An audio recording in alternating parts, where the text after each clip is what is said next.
목사님을 오늘 모시게 되었습니다. 얼마 전에 우리 교회에 우리 김국현 주경이 우리 가정을 소개한 분이 계십니다. 그분이 바로 우리 주민호 선교사님이십니다.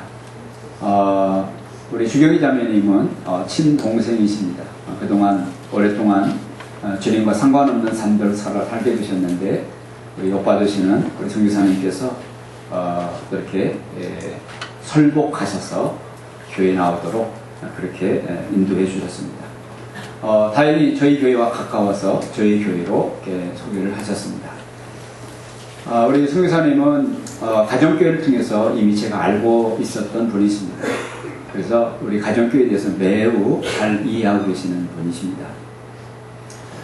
이번에 구미남교회 목회자 세미나에 강사로 또 이렇게 부름을 받으셨는데 오신 김에 또 동생 가정을 방문한 김에 저희 교회에 오셨습니다. 귀한 말씀 전해주실 때에 은혜를 많이 받으시기 바라고, 이분은 그 고르바초프 이후에 엘친 대통령이 땡크에 올라가서 시위할 때 아직 공산권이 물러가지 않은 그때에 23년 전에 카자흐로 가셔서 복음 사역에 열심을 내셨습니다. 많은 열매들을 거두시고 또 카자흐에 있는 NGO 단체의 대표로도 사역하고 계십니다. 나오셔서 말씀 전하실 때에 많은 은혜 받으시기 바랍니다. 우리 선교사님 나오실 때 우리 격려의 박수 한번 드리십시다.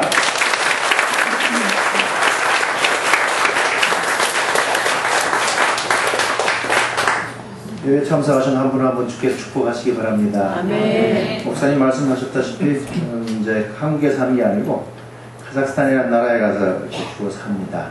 주로 있는데, 그래서 뭐 코스염도 나고 좀 생긴 것도 중국 사람인 것 같기도 하고 아닌 것 같기도 하고, 그래도 그 사유가 저런 거구나 이해하시면 감사하겠습니다. 가봤더니 처음에 갔을 때 사람들이 다 코스염을 많이 기르고 있더라고요.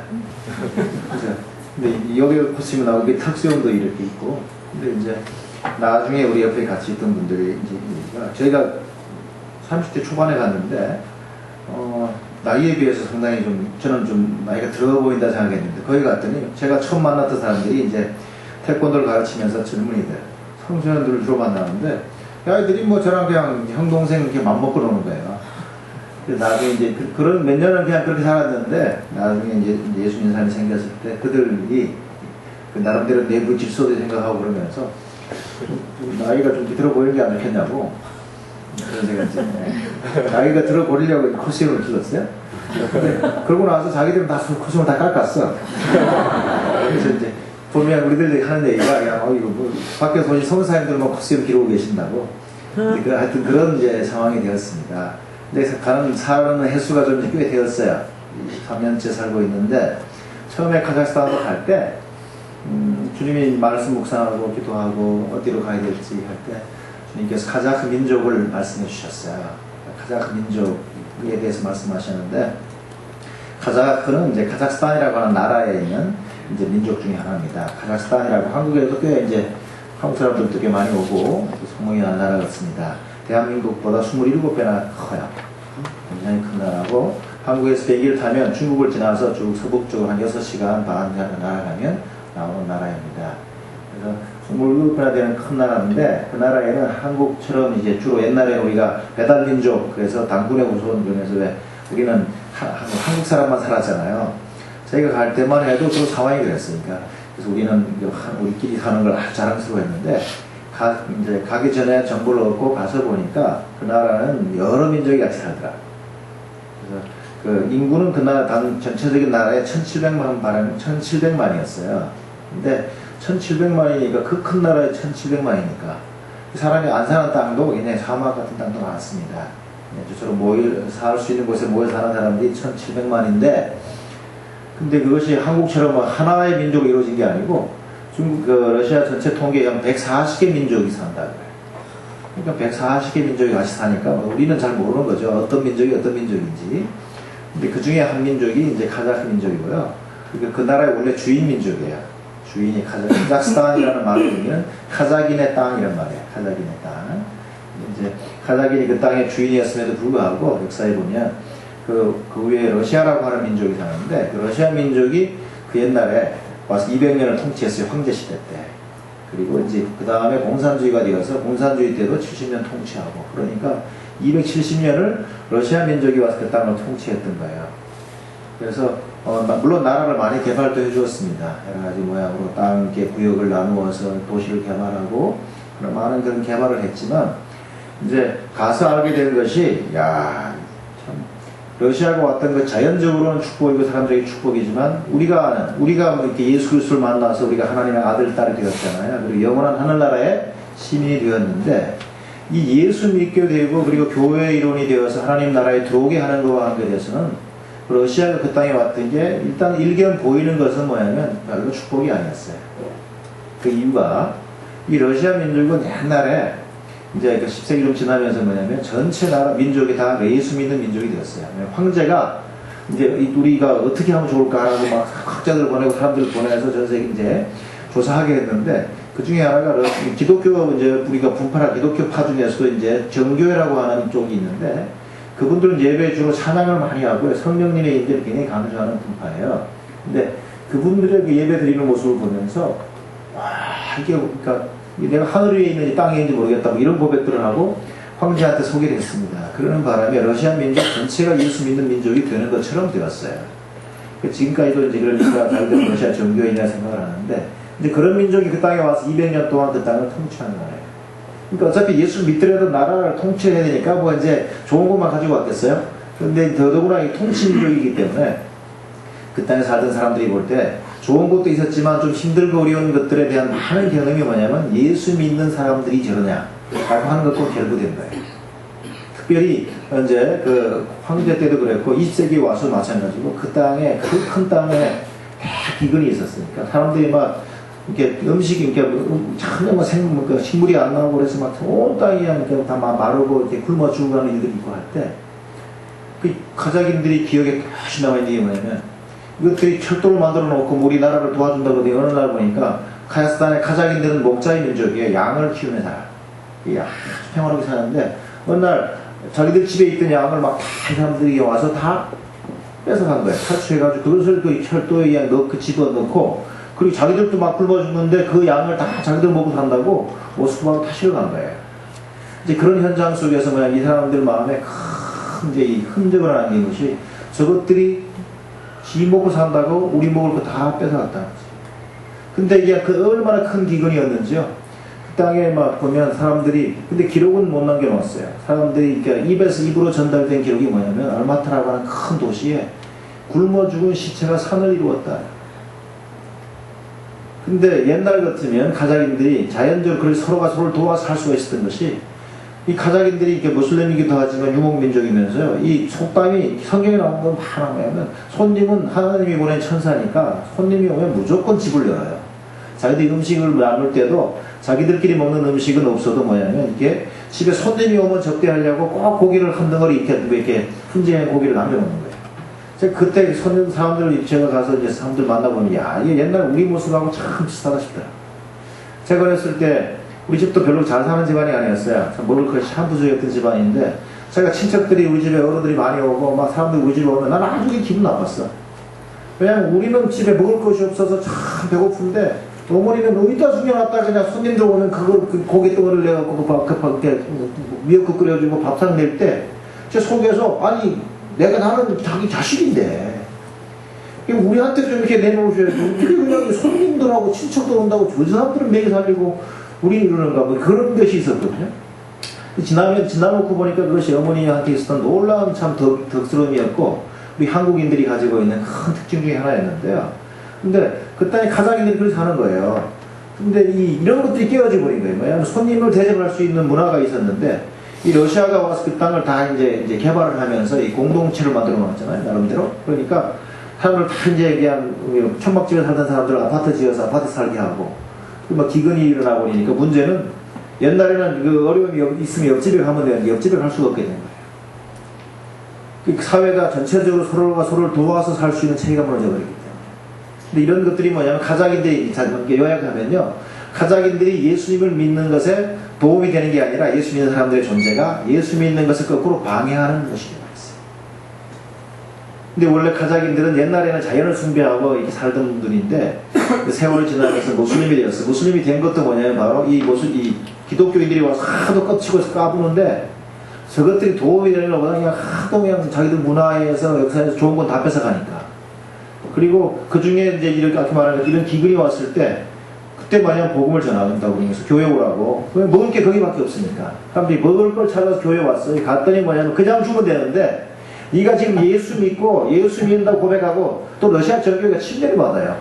침례를 받으면 세례를 받으면 그러면 이제 내가 먹을 걸 줄게 이러니까.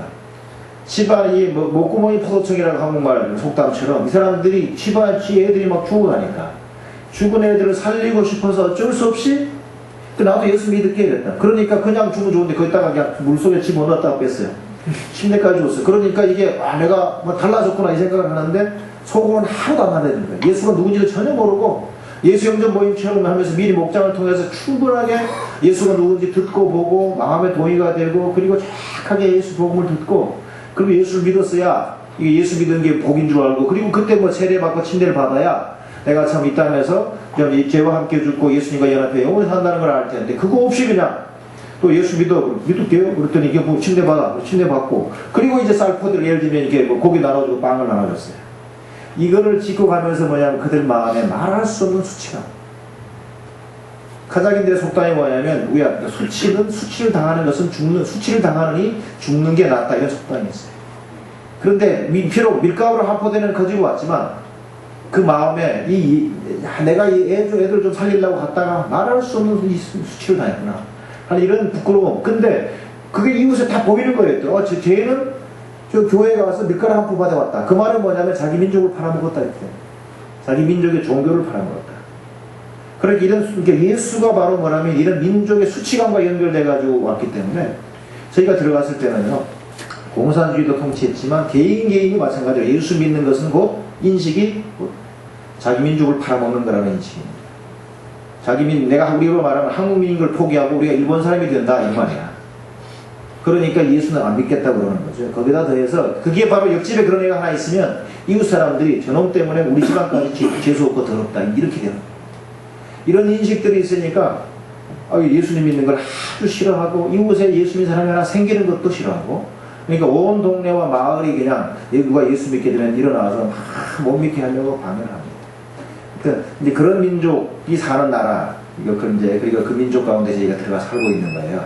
그러니까 한국에서는 제가 비록 목사하고 선교사이지만 들어갈 때 당연히 목사나 선교사라는 이 타이틀을 다 띄고 들어가야 됐습니다. 왜냐면 그들한테 쓸데없는 오해를 안 받으려고.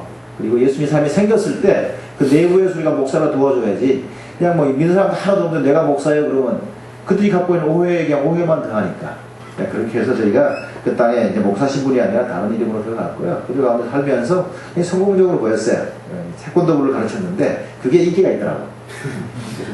그래서 그 이유는 제가 처음에 동네 들어갔는데 이거 가는 날 그러는 거예요. 저게 어제 밤에 시체가 하나 발견됐대. 이게 뭔 얘기인가 사는 동네에. 근데 그 동네에 시체가 발견됐는데 문제는 몸뚱아리만 발견되고 머리가 없다는 거예요. 지금 첫날 우리 동네로 가서 2년 만에 저희가 살고 있는 동네로 가는데 그 얘기를 하니까 이 가슴이 썰렁하고 이 땅에 복음을 전하러 왔는데 이게 살아남는 것이 상당히 애매하겠구나 이제 그 생각을 하고 들어가는 거예요. 근데 가는 실제 길에 양쪽에 보면 사람들이 많이 그냥 넘어져 있어요. 저 사람들은 뭐냐 그랬더니 밤새도록 술 먹고 마약하고 넘어서 사는 거라는 거예요. 나한테 집에서 안 자고 술하고 마약하고 나서 그냥 그렇게 넘어져 사는 거예요.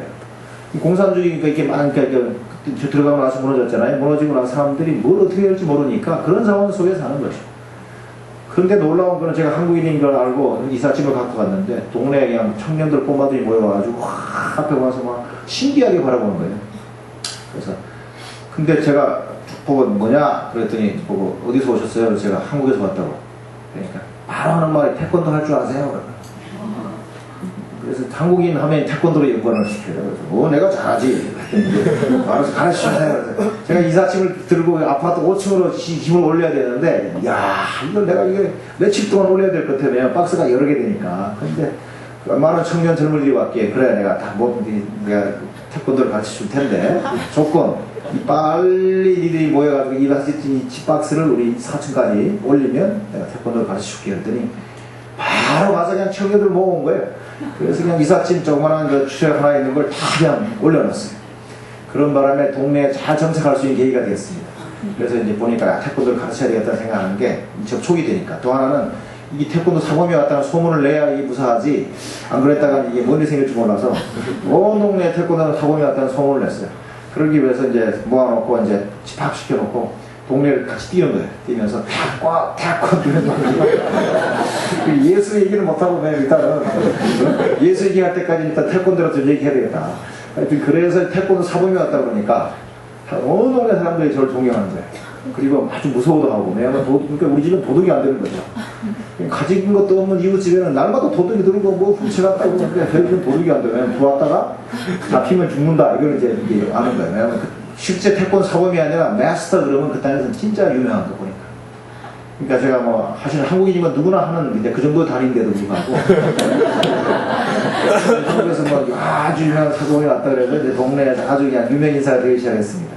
거기에 대해서 제가 카자흐인들이 모국의 마음에 카자흐를 하기 시작했어요. 이 러시아가 와서 카자흐를 못하게 만들었던 거예요. 자기네 언어가 있음에도 불구하고 자기 언어를 사용하지 못하고 이 민족이 살았는데, 이제 저희가 들어가는 그게 이제 카자흐가 모국어가 됐어요. 그런데도 사람들이 다 잊어버렸어요, 그 언어를. 학자들만 하는 거예요, 학자들만. 그래서 제가 카자흐 박사과정의 학생이 되어서 카자흐를 연구하면서 한국인을 위한 카자흐라는 책을 썼어요. 그 땅에서 먼저 2번 출판을 했고, 한국에도 출판이 되었습니다, 그게. 그리고 이제 정부에서 요청해서 한국어, 카자흐, 한국어 회화집도 출판하고, 카자흐스탄에서. 그리고 이제 포사전을 출판을 했었죠. 그러니까 나름대로 그 언어학계에서는 얘가 동방에서 오는 언어 천재 이런 소리 들으면서요.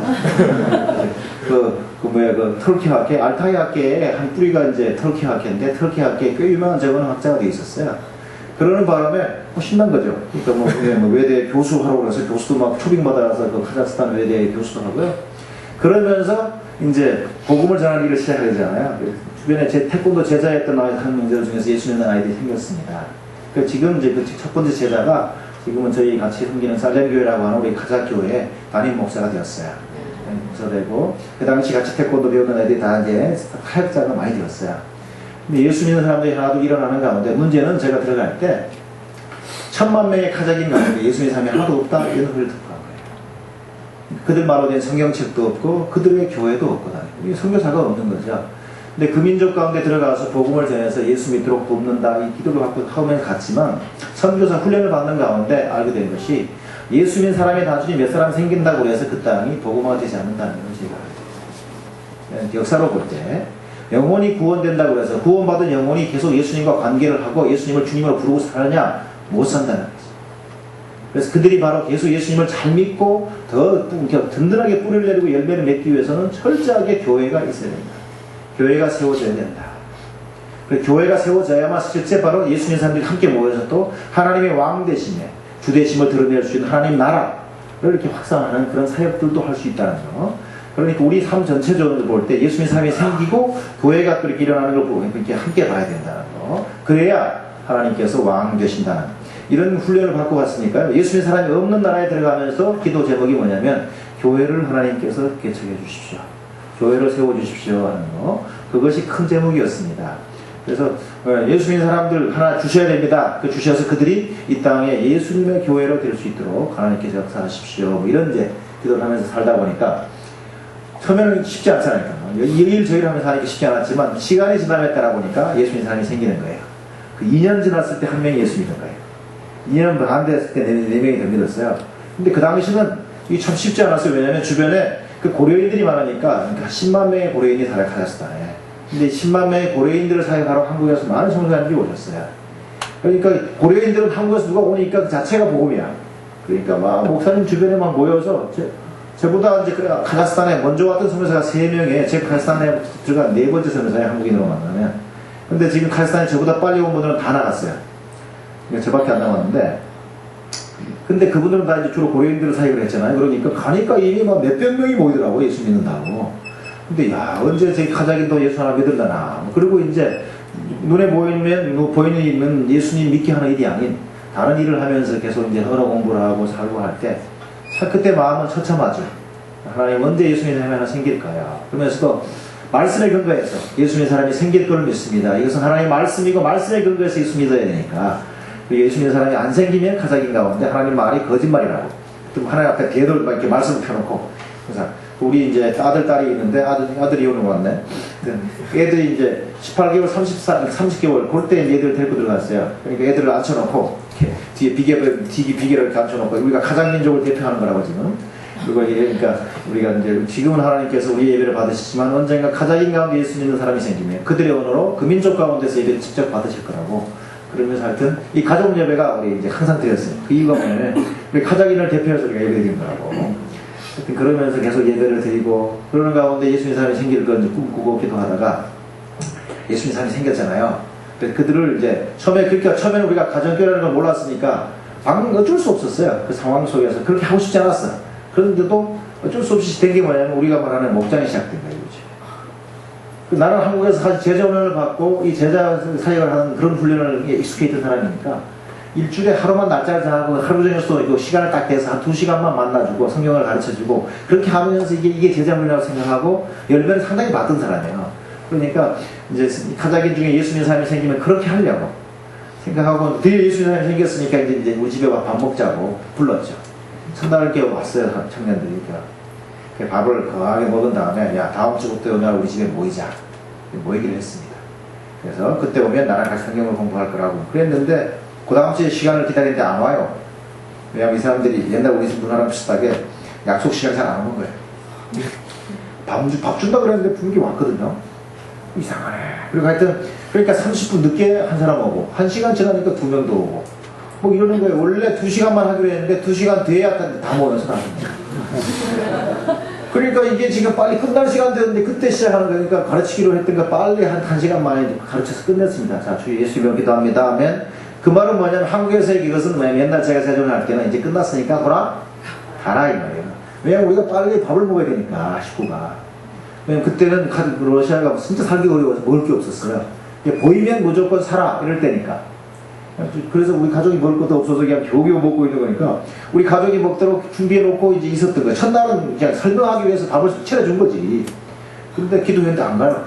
그때부터 본론이야. 사람들은 막 눕고 막 이렇게 막 눈치를 봐도 도저히 안 하거든.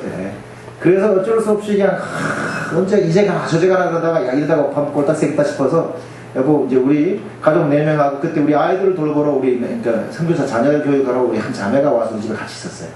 5명이 먹으려고 해놨던 밥을 내오도록 했죠. 그래가지고 10명이 그걸 나눠 먹은 거예요. 그러니까 얼마나 뭐 양도 적으니까 얼마나 맛있었겠어요. 개는 감치듯이 먹고 그리고 나서 갈 줄 알았더니 또 안 가는 거예요. 그래갖고 그날 그러니까 첫 성경공부 모임은 2시간 늦게 왔으니까 지금 시작했으니까 근데 1시간 만에 마치고 밥 먹고 나서 바로 갔어야 되는데 그날 또 12시가 넘어갔어요. 그 다음 주에 성경공부하러 왔어. 근데 또 늦게 온 거야. 근데 3주를 보니까 계속 늦게 오더라고요. 근데 그때 제가 이제 워낙 박사과정이 있었기 때문에 굉장히 할 일이 많고 태권 사범에 외대 교수에 막 직업이 몇 개나 되니까. 근데다가 형제들 만나고 양국 가르치려 했는데 이 시간이 흉흉한 사람이잖아. 네가 이 시간이 그냥 가니까 그게 아까워가지고 어떡하나 하고 아내랑 얘기하다가 알게 된 게 야 이게 밥을 빨리 먹자 그러잖아. 그러면 일단은 왜냐면 오로지 모이는데 2시간 걸리니까. 그래서 요 시간을 좀 땡기자. 그래서 우리가 밥을 먼저 먹고 하자 그랬더니 밥 왜냐면 늦게 오면 먹을 게 없구나 하니까 제 시간에 다 오는 거죠. 그래서 제 시간에 오니까 밥 먹고 시간하니까 이게 되는 거예요. 그래서 오늘날 말하면 우리가 목장 모임을 그렇게 하게 됐어요. 그러니까 막 밥 먼저 먹고 그 다음에 예배하고 성경 공부하고 그리고 이제 가라 그러면 안 가는 건 이미 알아. 그러니까 이미 끝났으니까 니들끼리 놀아고 좋은 사이들 뭐 해도 되는 거예요. 그러면서 목장을 잘 연습하게 되었는데 그다음에 좀 잠시 또 다른 데 헤매다가 이제 나중에 다시 이제 돌아왔는데 그러고 보니까 우리가 엉뚱한 데 가서 많이 헤맸구나. 그러니까 우리 첫 번째 제자는 다 그런 거예요. 우리 옛날 하던 건데 그냥 그대로 했으면 되는데 괜히 엉뚱한 데서 헤맸다고.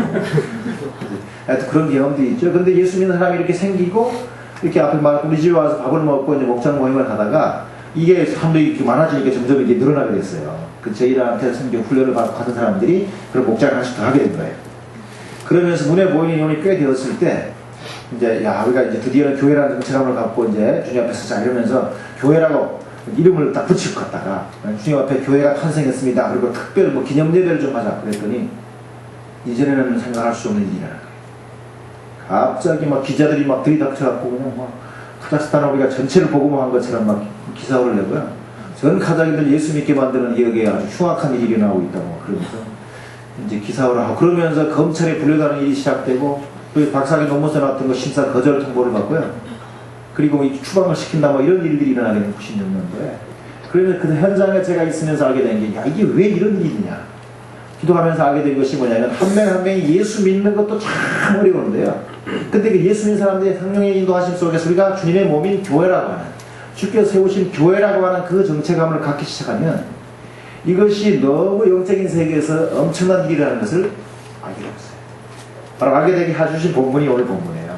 오늘 보면 예수님께서 이제 제자들을 이제 이 땅을 사역을 시작하신 한 2년 정도 지났을 때 그 중에서 12명을 뽑아서 사도라고 이렇게 임명을 해주세요. 그러면 그들과 함께 주로 시간을 보내면서 이제 사역을 하면서 오늘 읽었던 이 본문의 상황은 뭐냐면 예수님이 이제 마지막 이제 가서 이제 죽으러 가시는 장면이세요. 거의 끝이죠. 근데 이때까지도 뭐냐면 예수님께서 교회에 대한 얘기를 안 하셨어요. 그런데 예수님을 믿고 예수님을 따라다니고 예수님이 사역을 계속 보고 배웠는데 이제 마지막 시점에 갔을 때 예수님이 물으시는 거죠. 야, 사람이 나를 누구라고 그러지? 그러니까 뭐라고 말씀하시니까 그러면 너 나와 함께 있으면서 시간을 보냈던 너희는 나를 누구라고 하냐? 그럴 때 그들이 예수님한테 제대로 된 고백을 하잖아요. 주는 그리스도시고 살아계신 하나님의 아들이십니다. 이 고백을 받고 나서 예수님이 아주 기뻐하시죠.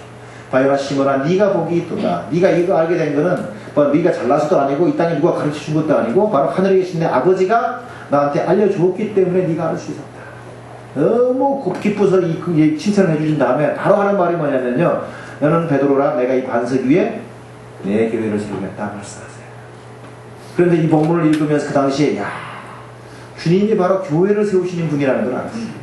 여러분이 그래서 우리 은광교회도 바로 목사님과 사모님이 기도하시면서 눈물 흘리면서 시작하신 교회지만 목사님과 사모님 뒤에 그리고 안에서 겉에서 그 일을 시작하신 분은 예수님인 줄 믿으시기 바랍니다. 오늘 한국교회도 보니까 전체적으로 아주 그냥 망조가 걸린 게 죽을 병이 걸린 게 뭐냐면 이 교회를 사람이 세운다고 말하고 내가 이 교회에 세웠다 말하면서 교회를 다 말아먹는데 그 이유가 뭐냐면 예수님의 주권에 예수님의 주인 되심에 우리도 모르게 거역하기 때문에 그런 거예요. 예수님의 왕 되심이 드러나지 않고 예수님이 드러나지 않으면 그 누구를 할지라도 그것은 죽을 죄를 짓는 거예요. 근데 한국 교회가 크게 보니까 그런 죄에 빠졌어요. 그래서 은광교회는 그런 일이 지금까지도 없었겠지만 앞으로도 계속 없기를 주 이름으로 축원합니다. 왜냐하면 주님께서는 여기 보면 내 교회라고 말씀하시고요. 내 교회를 내가 세운다라고 말씀하세요. 근데 저희는 카자흐스탄에 살면서 그 교회가 커가면서 주변 모슬림들이 말할 수 없는 핍박 속에 살았습니다.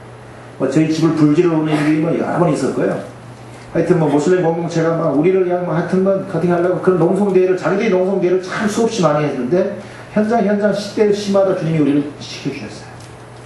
많은 서양인 선교사는 어떻게 저 양반 아직도 살고 있나 이 땅에 신기하게 여기게끔 하는 그런 현장에 저희가 계속 살았는데 하여튼 그 속에서 저희가 점점 배워가는 게 뭐냐면 주님의 교회다. 주님이 세우시고 왜냐하면 96년도에 저희가 고발을 당해서 아까 말했던 박사학위 논문 심사 한 달 남겨도 올 때인데 거절 통보를 받았어요. 그리고 조사해서 우리를 추방한다 이런 통보를 받았을 때 근데 살아남았잖아요. 그리고 또 98년도에 들어갔을 때 98년 또 그런 일이 생기고요. 2000년도에 또 전국 단위로 그런 일이 일어났을 때 그때 항상 주님 앞에 내놓았던 게 이 본문이었어요. 주님의 교회 아닙니까? 이민족 가운데 주께 세우신 주님의 교회 아닙니까? 주님이 직접 세우신 교회. 지금 주변 사람들이 뭘 몰라서 이 교회를 핍박하고 지금 교회를 문 닫겠다고 말하고 그러는데 주님이 세우신 교회를 그들이 문 닫게 하실 주님이십니까? 주님은 주님이 세우신 주님의 교회를 직접 지키셔야 됩니다. 그렇게 주님 앞에 담대히 얘기할 수 있었습니다. 근데 물론 저도 이제 사람인지라 그때 했던 실수가 좀 있어요. 왜냐면 사람들이 와서 살렘 교회, 주목사님 교회, 그리고 김목사님 세우셨대 이럴 때요. 나도 모르게 그게 혹하더라고요. 그게 재미있어요, 그 말이. 우리 속에 있는 죄성이라는 게요, 그런 거를 즐기는 거예요. 그 인정받고 싶은 거예요. 나도 모르게 그냥, 그렇죠. 제가 좀 애를 썼죠. 이런 분위기를 서서 이제 풍겼는데, 2000년도에 제가 죽을 뻔했습니다. 하여튼 4월부터 12월 말까지 전국의 모슬림들이 그냥 매스컴을 떨어대고 우리 동네 보지도 못했던 이 사람들이 이상한 옷 입고 수영 지는 사람들이 원래 다니고 그럴 때 그때도 제가 이미 96년과 98년의 경험이 있으니까 이 본문은 주님의 교회인데 주께 세우셨는데 주님 좀 어떻게 하셔야지 그럴 때 제 마음에 기도하는데 마음에 주님이 조용하신 게 느껴져요. 주님 웬일이십니까? 주님의 교회가 지금 말할 수 없는 핍박 가운데 있는데 주님의 종이 지금 그런 상태에 있는데 주께서 빨리 오셔서 해결해 주셔야 되겠습니다. 그럴 때 제 마음에 일어나는 이런 생각으로 오는 주님의 말씀이 있었어요. 네 교회라며. 네가 세웠다며. 그때 제가 주님 앞에 크게 대성통곡을 하고 그렇습니다. 그리고 진짜 죽을 것 같이 떨었어요. 주님이 제가 하고 있는 그 삶, 그 행위에 대해서 아주 어쩌나 하시는 걸 제가 알았다. 나도 모르게 이 사람들의 평가를 듣고 방문하신 분들이 굉장히 지금 놀라면서 어떻게 하나님민족과 이런 교회가 있냐고. 왜냐면 저희 교회를 시찰하러 공부하러 한국과 미국에서 많은 팀들이 오셨었어요. 그러니까 나도 모르게 그들이 왔을 때 하는 그 말에 나도 모르게 그냥 내가 아주 그냥 기분 좋아서 있었어요. 그런 상황으로 갔었는데 주님이 참 적합하게 지혜를 주셨습니다. 그래서 진짜 아주 콧물 눈물 완전히 다 뽑아서 주님 앞에 회개를 하고 잘못했다고 내가 죽을 죄를 지었다고 더 이상은 앞으로는 절대 안 그러겠습니다. 그래서 그러고 나서 주님 앞에 회개하고 주님 좀 도와주세요 그래도 했는데 주께서 그때 마음에 큰 평안을 주셨어요. 아, 주님이 역사하시겠구나 싶었는데 그래도 그 교훈이 얼마나 크게 컸는지요. 금방 안 해결돼요.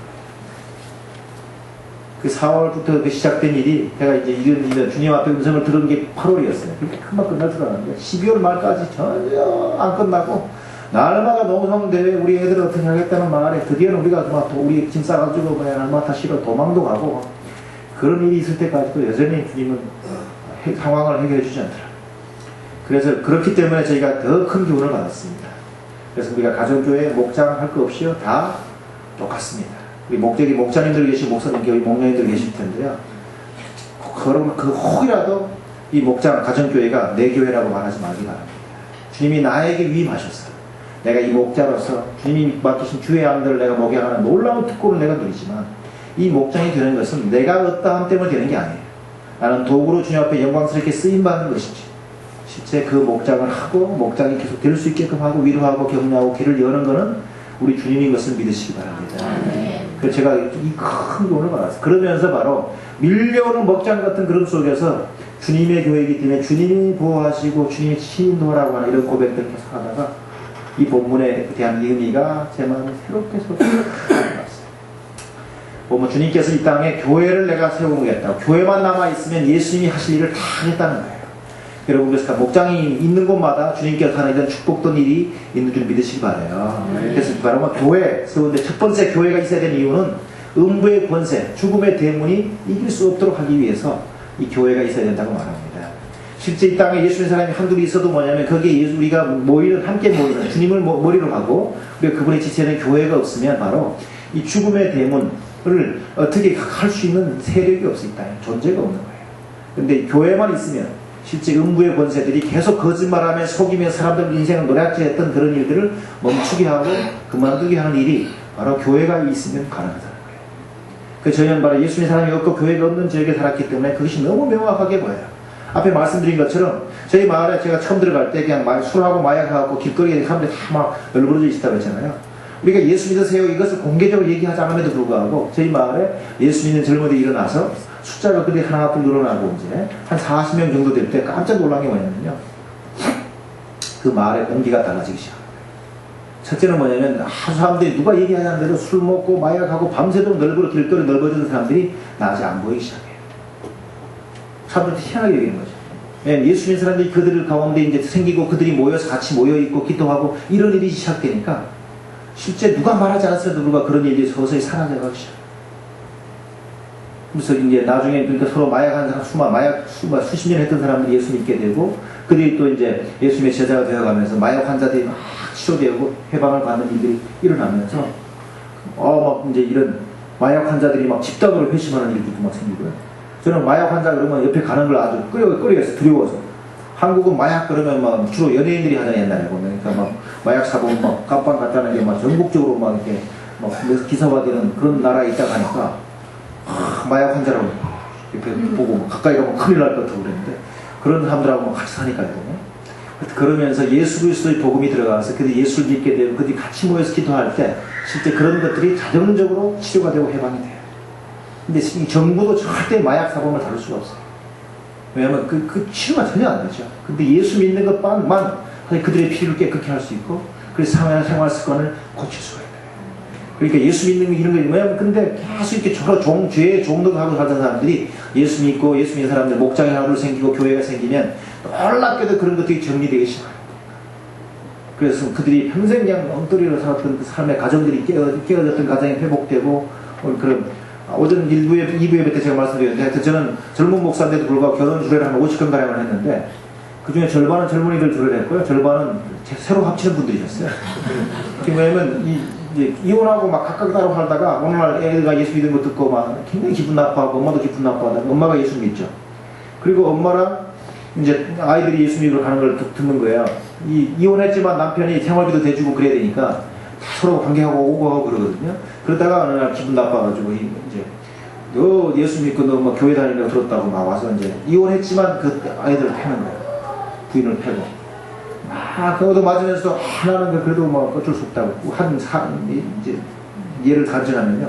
그러는 가운데 어느 날 이 남편이 뭐 동네 사람들이 뭐냐면 니네 애들하고 이혼한 부인이지만 예수 믿고 저랬다고 이 소문을 하니까 이 남편은 그 소문 때문에 너무 힘들어가지고 그렇게 패는 건데 그렇게 패도 저 맞아도 예수 믿는다고 그러니까 그러다가 이제 어느 날 와봤더니 아침에 지나가다 봤더니 따로따로 살잖아요 다른데 근데 불이 다 꺼져 있는 거예요. 웬일인가 싶어서 기다렸는데 한참 있다 보니까 자기 부인하고 그러니까 딸아이들 셋이 오는 거예요. 와서 너희들 어디 갔다 오냐 그랬더니 하필이면 이분들 우리로만 철학기도를 갔다 오는 거예요. 그럼 기도를 갔다 온다 그러면 되는데 기도가 뭔지 모르니까 어차피 그러니까 한 마리 예수님께 갔다 온다 그랬어.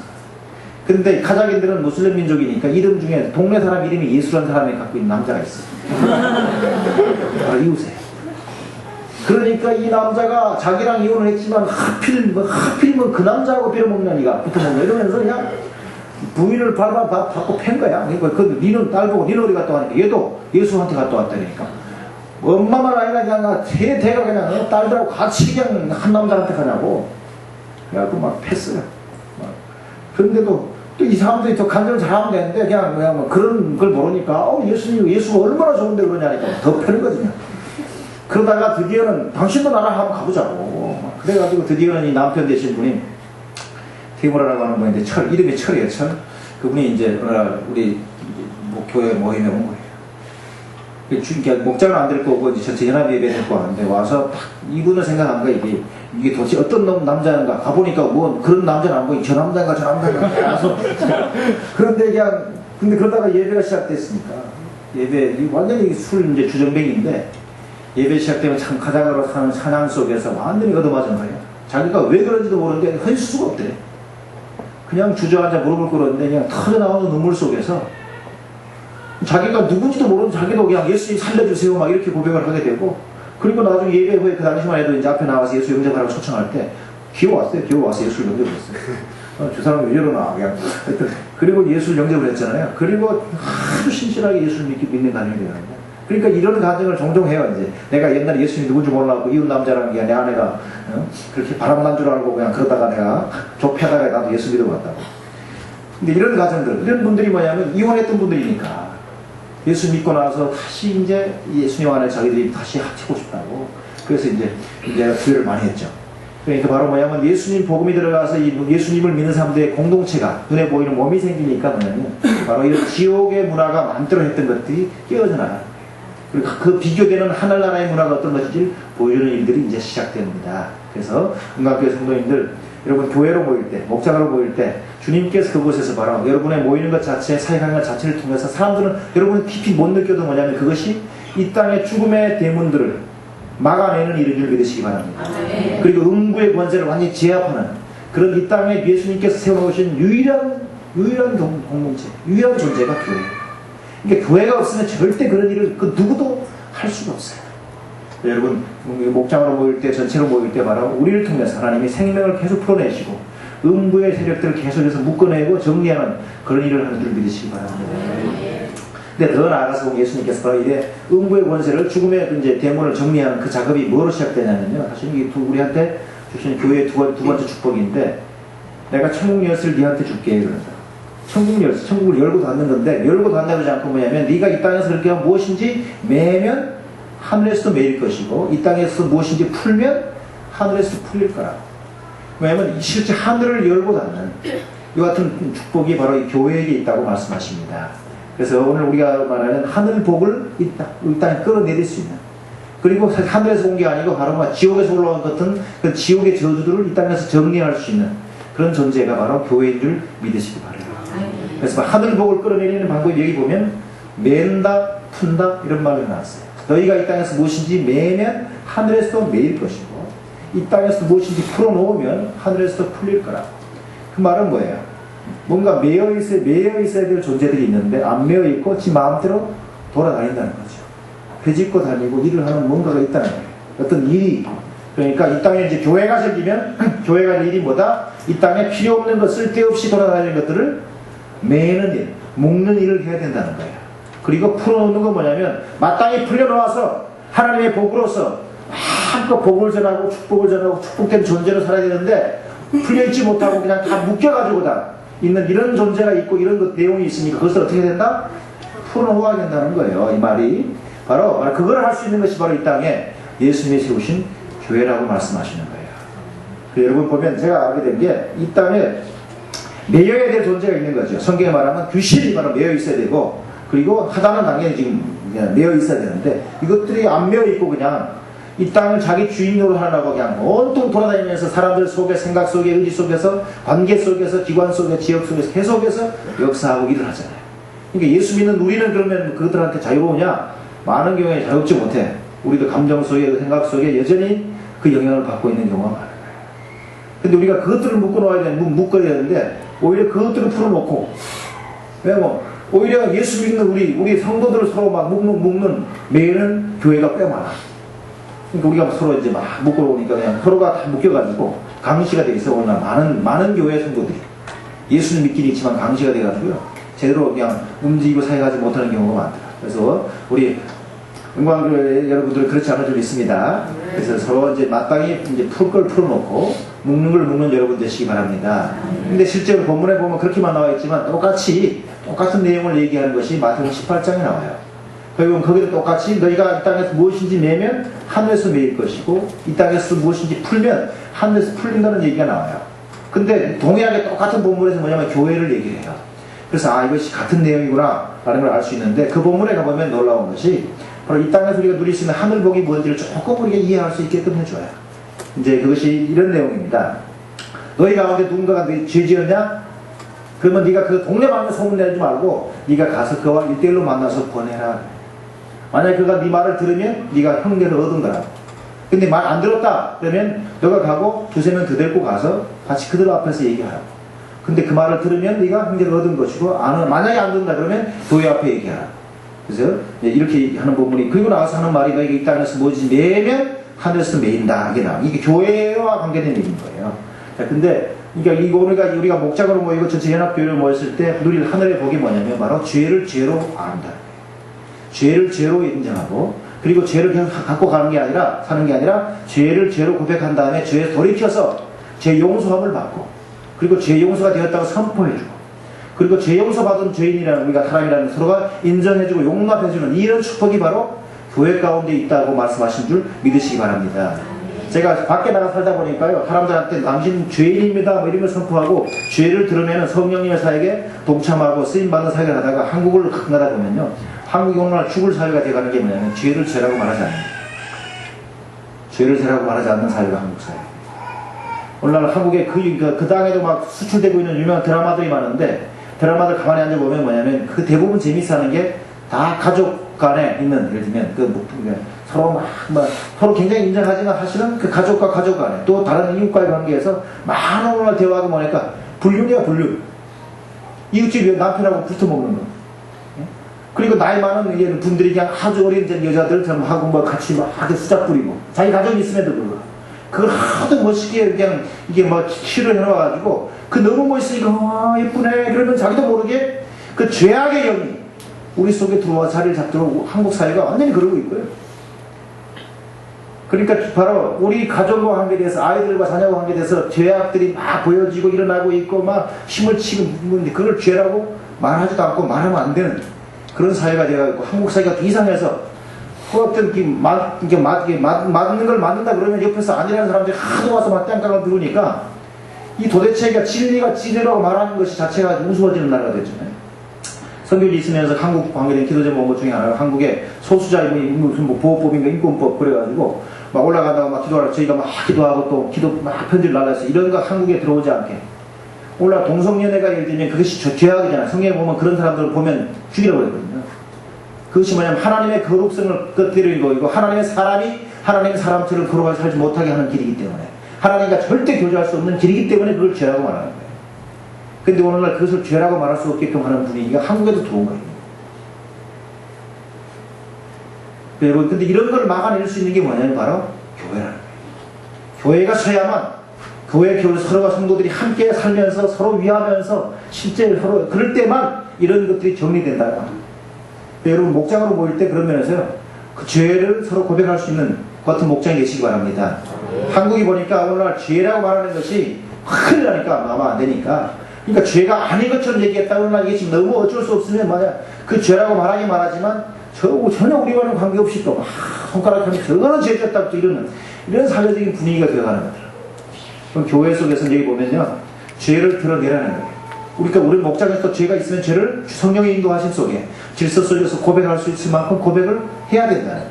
그래야만 빛의 주님 되신 그분께서 그것을 용서해 주시는 거죠. 그리고 우리가 서로 용서하는 것은 또 서로가 완전히 잊어버리고 돌아가면서 그냥 서로만 그냥 입방아 찍고 또 돌리면 안 되는 거예요. 바로 이 본문에서는 그거를 말합니다. 이 땅에서 죄를 용서할 수 있는 유일한 분인 예수님이신데 그 예수님께서 바로 너희가 죄 문제를 서로 다룰 수 있다는 거예요. 근데 오늘날 교회가 보면 이 세상을 닮아서 죄를 죄라고 말하지 않고 죄를 드러내지 못하고 그리고 죄 문제를 어떻게 다루는지를 오늘날 경험하지 못하는 세상이 되어가고 있는 것을 보는데요. 선교지에서 우리는 말씀대로 하니까 그러다 보니까 놀라운 경험들이 있는 게 그 앞에 말씀드린 카자흐인들은 수치를 당하느니 죽는 게 낫다 이런 속담이 있는 민족이에요. 절대 그러니까 집안의 문제를 밖에 나가서 얘기 못해요. 그러니까 막 집안에 시부모와 그 며느리 간에 얼마나 문제가 많은지 그런데도 밖에서 보면 너무나 화목해요. 집안에 별만 일이 다 있어도 절대 집 밖에 나가서는 먼지를 안 트는 거예요. 그 속담 중에 하나가 집안의 먼지를 밖에 가서 털지 마라 뭐 이런 게 있어요. 그러니까 뭐 어떠세요 그러면 좋지요. 우리가 셀드롭 교회 할 때는 진짜 좋은 줄 알았어요. 왜냐면 좋은 것만 얘기하라고 그러니까. 근데 이제 이 가정교회 목장을 하면서 우리가 실제 가슴을 나누라 그랬더니 이 터져나오는 문제를 보면서 우리가 그동안 전혀 예수 이름으로 수술해주지 못하고 그것을 다 위에 그냥 적당히 거즈 발라놓고 그냥 안 아프다 이렇게 살도록 만들어 놓았다는 걸 알았습니다. 그래서 그렇게 되니까 실제 집안에서 그러니까 그 시부모와 그 며느리 간에 그리고 막 자녀들 간에 부모 간에 그리고 막 이웃 간에 있었던 그 상처를 아픔이 터져나오면서 치료가 되고요. 그런데 그러면서 그 서로가 용서한다 그러고 용납한다 그러고 끌어안고 그리고 주님의 용서를 서로 선포해주고 할 때 그 밀려오는 주님의 그 축복이 얼마나 큰지 그러니까 이걸 보고 사람들이 이제 막 목장으로 몰려오는 거예요. 그리고 목장에 한참 있다가 이제 연합예배 오고 막 그러는데 실제 바로 교회 속에서 바로 이렇게 죄 용서가 있을 때 바로 그런 것들이 일어나는 적이 있습니다. 여러분도 목장 모임에서 실제 일부러 막 내가 한번 해보겠다 그러지 마시고 성령께서 우리한테 지적하는 게 있다. 그럴 때 우리가 그런 것들을 고백해도 이들이 나를 용납할 수 있을 거고 용서한다라고 하는 믿음이 생길 때 실제 그런 것들을 고백할 수 있고 또 죄 용서 선포하는 일이 있기를 바랍니다. 주님은 이 땅의 교회가 그런 일을 하라고 말씀하신 거예요. 그리고 우리가 또 직임에 따라서 그런 것도 공개적으로 이제 또 하게 돼요. 그러니까 목자들 같으면 죄지면 안 되는 게 저희는 그거를 일반 목원들은 그냥 교회 그냥 목장 내에서 죄 고백하면 끝나지만 목자가 뭔 죄를 지었다 그러면 그 총목장 모임에서 고백을 해요. 우리는. 근데 그게 성적인 범죄다. 근데 성적인 범죄도 저희는 고백을 해요. 근데 요즘에 젊은 애들이 견디지 못하고 주님 앞에 이제 준비해 가다가 이 젊은이들이 열정이 많으니까 선을 넘는 거예요. 그러니까 결혼하기 전에 이제 사전에 이제 뭐 잡버렸어요. 그러면 또 그냥 우리 한국 같으면 적당히 넘어갈 텐데 얘들은 성령의 지적 속에서 힘들어하다가 와서 고백을 하는 거예요. 죄송합니다. 제가 못 견디고 그냥 미리 잤습니다.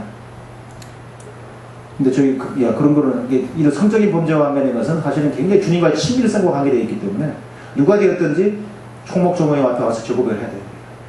근데 율법을 한 게 아니고 주님 안에서 자유로움 속에 하는데 놀라운 게 주님의 자유와 그 용서가 임하는 거예요.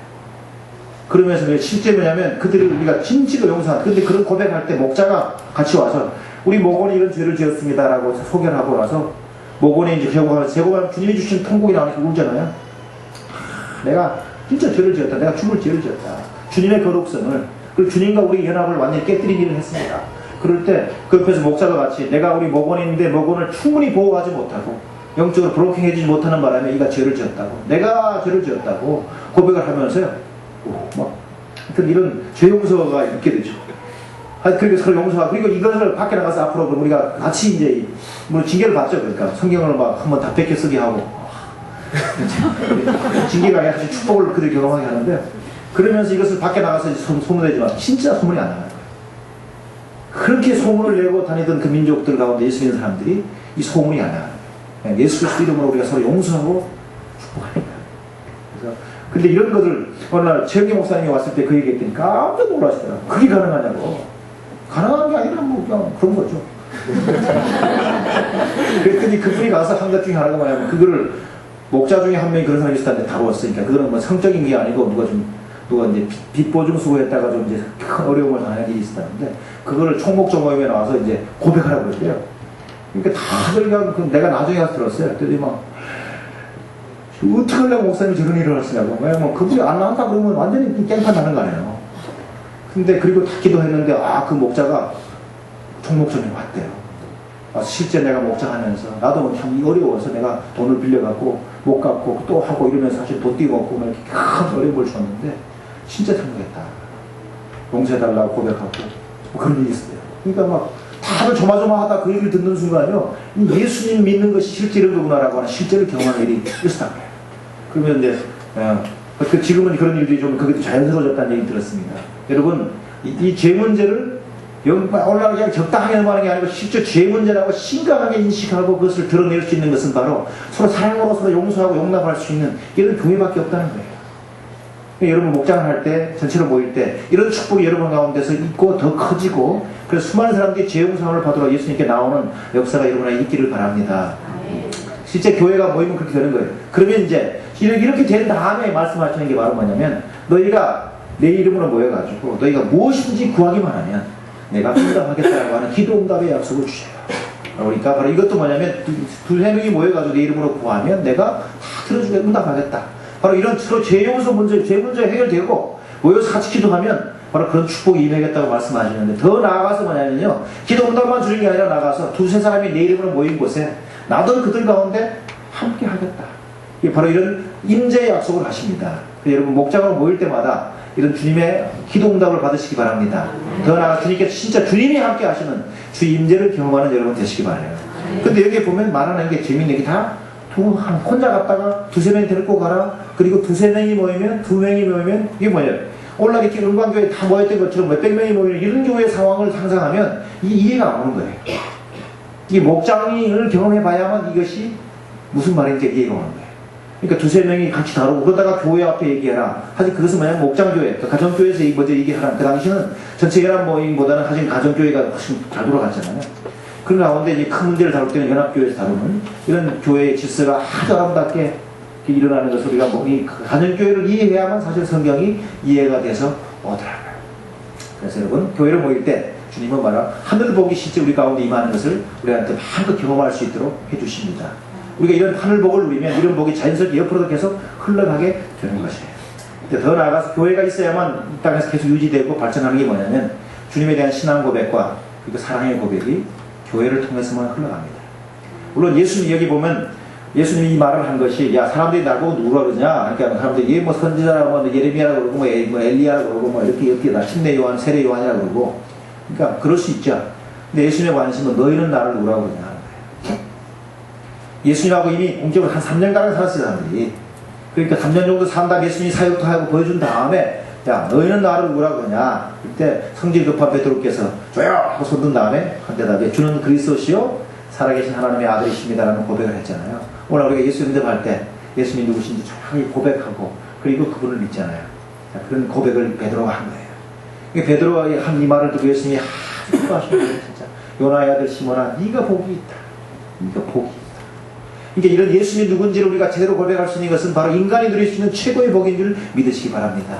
예수님이 이런 분이라고 고백을 해야만 실제 우리가 하나님과 우리가 아들, 딸의 관계가 될 수 있는 거예요. 가족이 될 수 있는 거예요. 이것이 아니면 아무 이 땅에 돈이 있어도 지식이 있어도 어떤 배경이어도 하나님과 아들, 딸의 관계로 하나님의 가족이 될 수 있는 축복이 안 와요. 그러니까 바로 여러분이 이 목장을 통해 생활하시면서 실제 여러분 하여튼 해야 될 고백 중에 하나가 어느 날 바로 예수님이 누구신지에 대한 정확한 고백을 우리 할 수 있어야 되는데 그 고백은 바로 보면 하나님께서 열어주셔야만 그 고백이 나오는 거예요. 이런 고백이 나오도록 목자 목녀가 그리고 목원들이 열심을 다해서 우리가 서로 섬기는 거죠. 우리 이 섬김을 통해서 우리의 전 기도를 통해서 저의 눈이 열려서 저 마음이 열려서 예수가 바로 그리스도이시고 예수가 하나님의 아들이신 것을 그 고백할 수 있도록 하나님께서 역사해 주십시오. 그 닫혀있는 눈이 열리고 가슴이 열려서 참으로 마땅히 고백될 그분을 그가 볼 수 있도록 하는 그것은 오늘날 아주 슈퍼 내추럴한 그런 영웅이 그런 슈퍼맨이 와서 되는 게 아니고 바로 오늘날 평범한 우리 목장의 식구들을 통해서 바로 이런 고백이 할 수 있게끔 하나님이 역사를 하시는 거예요. 그래서 예수님에 대한 이런 고백이 됐으면 예수님이 잘 됐다 그걸로 끝난 게 아니고 바로 그 시점에서 이제 하나님께 내가 내 기회를 세운다 말하잖아요. 그러니까 오늘날 우리는 뭐냐면 교회는 뭐냐면 바로 예수님이 누구신지를 정확하게 고백한 신앙 고백한 사람들이 함께 모여서 주님의 이렇게 인도와 통치를 받을 때 그것을 교회라고 합니다. 근데 이렇게 개인적으로 고백했던 베드로가 혼자가 아니고 바로 바로 같이 모였을 때 그것이 바로 교회인 줄 우리가 믿습니다. 그러니까 오늘날 이런 일이 되려면 한 명 혼자 뚝 떨어져 있는 한 명이 있어갖고는 안 되는 거예요. 이런 고백을 한 사람이 옆에 모이고 또 모이고 그래서 목장으로 이렇게 되었을 때 그게 바로 비로소 예수님이 세우신 교회라는 거죠. 그래서 주님은 바로 이런 신앙 고백이 계속해서 나올 수 있도록 하기 위해서 이런 교회를 이 땅에 세우신다고 말한 거예요. 그래서 혼자 예수님을 제대로 믿고 기적적으로 믿었어도 혼자 있으면 내일 지나면 스물스물 흐물흐물 돼서 그냥 그걸 안 믿은 사람처럼 그냥 살아가는 거예요. 내가 오늘 예수 믿었는데 왜 이러나 이러는 거예요. 근데 오늘날 이렇게 목장으로 교회를 함께 있어야만 예수님이 누군지 내가 고백했던 것이 새로워지고 더 깊어지고 또 한가지 힘들어서 또 넘어졌다가 또 일어나서 다시 예수님께 나와야지 하는 이런 신앙의 견고함들이 목장을 통해서만 일어난다는 거죠. 나아가서 여러분에게 예수님이 이런 분이라는 걸 없는 걸 우리가 고백한 게 아니고 3년 동안 함께 살면서 바로 그가 보고 듣고 느꼈던 것을 오늘 고백한 거예요. 그것을 우리가 신앙 고백이라고 그러잖아요. 근데 우리가 여러분 교회 찬양을 하잖아요. 찬양도 뭐냐면 가사 볼 때 예수님이 누군지 하나님이 어떤 분인지 많이 얘기하잖아요. 그리고 그분 앞에 서 있는 우리의 모습을 드러내서 말하는데 그런 건 우리 고백한다 한때 고백하는 말이 뭐냐면 실체가 있는 누군가가 말하는 것을 내가 똑같이 말한다는 것이 고백인데 이 고백이라는 말이 신약 성경에 보면 두 가지를 써요. 하나는 죄를 고백한다 할 때 고백이라고 또 하나는 믿음을 고백한다 신앙을 고백한다 할 때도 똑같은 말이에요. 그리고 이제 찬양할 때도 뭐냐면 바로 우리가 그렇게 예수님이 누구신지를 봤던 그것을 똑같은 말로 표현해서 고백을 하는 거예요. 자, 그래서 여러분이 신앙 고백을 하다 보면 점차 알게 되는 게 하나님에 대한 우리의 사랑의 고백을 하는 줄 믿으시기 바라요. 우리가 예수님 이런 분입니다. 하나님 이런 분이다 말하는 것이 신앙 고백이지만 뒷면을 보면 그것이 그분을 인정하는 것이기 때문에 우리말로 하면 신앙 고백보다는 사랑의 고백에 가까워요. 그래서 여러분 이 교회가 모였을 때 바로 이런 고백이 계속해서 늘어나고 깊어지고 커지는 걸 주님께서 원하신다 말이에요. 혼자 있으면 그게 혼자지만 둘, 셋 나중에 모이면 이것은 플러스가 아니라 곱하기가 되어버리는 거예요.